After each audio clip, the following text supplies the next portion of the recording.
What যা, when যখন, war যেখানে, হু যে যারা। কি বললাম? না, এটাই হচ্ছে সঠিক। আসলে ডাব্লিউএস কোয়েশন আমাদেরকে দুইটা অর্থ দিয়ে থাকে। যেমন হোয়াট কি বা যা, ওয়েন কখন যখন, ওয়ার কোথায় যেখানে, হু কে যে যারা। তো এখানে একটা বিষয় হচ্ছে, এখন কখন কোন সময় হোয়াট কি অর্থ দিবে, আবার কখন যা অর্থ দিবে, সেটা অবশ্যই আমাদেরকে জানতে হবে। এটা হচ্ছে একটা গুরুত্বপূর্ণ বিষয়। এই বিষয়টা এখনো পর্যন্ত আমি ইউটিউবে কারো কাছ থেকে পাইনি, এটা আমার নিজের অভিজ্ঞতা থেকে শেয়ার করতেছি। তো এটা অবশ্যই সবার জন্য গুরুত্বপূর্ণ, যারা একদম শুরু থেকে ইংরেজি শিখতে চাচ্ছ বা যারা এখনো পর্যন্ত ইংরেজিতে ফ্লুয়েন্টলি কথা বলতে পারো না, তাদের জন্য এই বিষয়টা অবশ্যই গুরুত্বপূর্ণ। তাই আজকের এই ভিডিওটি একদম না টেনে পুরোপুরি সবাইকে দেখতে হবে।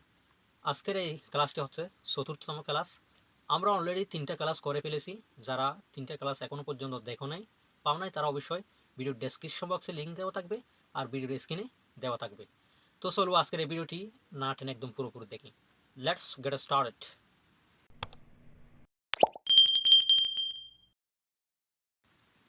একটি কথা মনে রাখতে হবে, যখন ডাব্লিউএস কোয়েশন দিয়ে যদি আমাদেরকে প্রশ্ন করা হয়, তখন ডাব্লিউএস কোয়েশন আমাদেরকে অর্থ দেবে হোয়াট কি, ওয়েন কখন, ওয়ার কোথায়, হু কে, এই অর্থগুলো দিয়ে থাকবে। তারপর যখন ডাব্লিউএস কোয়েশন যদি আমাদেরকে প্রশ্ন না করে যদি কনজাংশন আকারে বসানো হয়, তখন আমাদের অর্থ দিবে হোয়াট যা, ওয়েন যখন, ওয়ার যেখানে, হু যে বা যারা, এই অর্থগুলো দেবে। এখন আমরা উদাহরণ দেখলেই বুঝতে পারবো। যেমন হোয়াট ডু ইউ ডু, তুমি কি করো। হোয়াট আর ইউ ডুইং, তুমি কি করতেছ। হোয়াট উইল ইউ ডু, তুমি কি করবে। তার মানে এখানে প্রশ্ন করা হয়েছে। ডাব্লিউএস ওয়ার্ডের পরে যদি কোনো হেল্পিং ভার্ব আসে, তাহলে আমাদেরকে বুঝে নিতে হবে সেটা হচ্ছে প্রশ্ন করা হয়েছে। তাহলে যেহেতু এখানে প্রশ্ন করা হয়েছে, তাহলে এখানে কি অর্থটা দেওয়া হয়েছে। এখন হোয়াট যা অর্থ কখন দিবে, উদাহরণ দেখি আমরা। What you do I also do, অর্থাৎ তুমি যা করো আমি ইউ তাই করি। দেন এভাবে বলা যেতে পারে I also do what you do. যখন আমরা রাইটিংয়ে লিখব, তখন আমাদেরকে এই বাক্যটা লিখতে হবে। আর আমরা যদি স্পোকেন বলি, যদি কথা বলি, তাহলে আমরা এভাবে শর্টকাটে এভাবে বলতে পারি what you do I also do, অর্থাৎ তুমি যাই করো আমি তাই করি। What you eat I also eat, তুমি যা খাও আমিও তাই খাই। এখানে কি আমাদের যা অর্থটা দিচ্ছে। What I can he can also, আমি যাই পারি তাই সেও পারে। What I eat you will also eat, অর্থাৎ আমি যা খাই তা তুমিও খাও। তাহলে এখানে আমাদেরকে যেহেতু কনজাংশন আকারে বসানো হয়েছে, তাহলে আমাদেরকে এই হোয়াট অর্থ দিচ্ছে যা। এখন আমরা ওয়েন এর ব্যবহার দেখি। ওয়েন ডু ইউ গো, তুমি কখন যাও। ওয়েন উইল ইউ গো, তুমি কখন যাবে। ওয়েন ক্যান ইউ ইট, তুমি কখন খেতে পারো। তাহলে এখানে প্রশ্ন করা হয়েছে, যেহেতু ডাব্লিউএস ওয়ার্ডের পরে আমাদের একটা হেল্পিং ভার্ব আছে বা মডেল ভার্ব আছে, তাহলে এখানে কি করা হয়েছে, প্রশ্ন করা হয়েছে। এখন যখন অর্থ কখন দিবে, when I go you also go, অর্থাৎ যখন আমি যাই তখন তুমিও যাও। অথবা বলতে পারো you also go when I go, অর্থাৎ আমি যখন যাই তখন তুমিও যাও। বলেছিলাম রিডিং বা রাইটিং এর সময় আমাদেরকে এটাই বলতে হবে, এই সেন্টেন্সটি বলতে হবে। Then when I play you also play, যখন আমি খেলি তখন তুমিও খেলো। When I can eat you can also eat, অর্থাৎ যখন আমি খেতে পারি তুমিও খেতে পারো। আরেকটা বিষয় হচ্ছে when I go I will call you, যখন আমি যাব তখন তোমাকে ডাকবো। এখানে একটা বিষয় হচ্ছে, যদি সেন্টেন্সের মধ্যে যদি দুইটা সেন্টেন্সের মধ্যে যদি একটা সেন্টেন্স পরবর্তী সেন্টেন্সটি যদি ফিউচার হয়, তাহলে ওয়েন এর পরে ইনডিফিনিট টেন্স হবে, প্রেজেন্ট ইনডিফিনিট টেন্স হবে।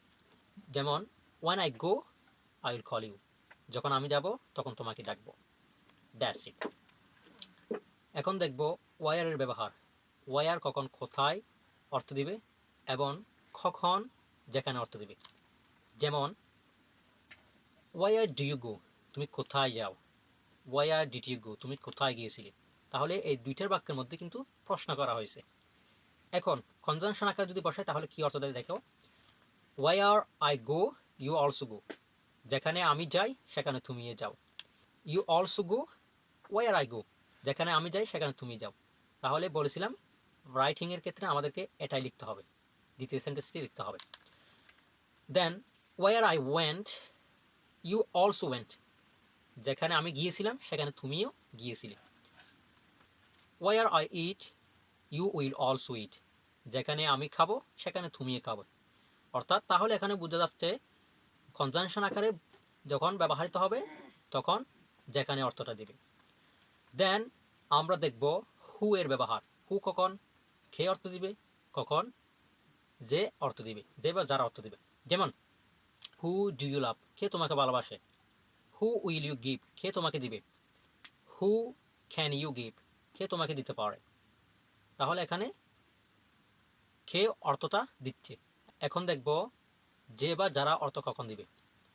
যেমন who loves me I love him, যে আমাকে ভালোবাসে আমি তাকে ভালোবাসি। Then I love him who loves me, যে আমাকে ভালোবাসে আমি তাকে ভালোবাসি। তাহলে এই দ্বিতীয় সেন্টেন্সটি রাইটিংয়ের ক্ষেত্রে আমাদেরকে বলতে হবে। Then who can give me I will give him, যে আমাকে দিতে পারে আমি তাকে দিব।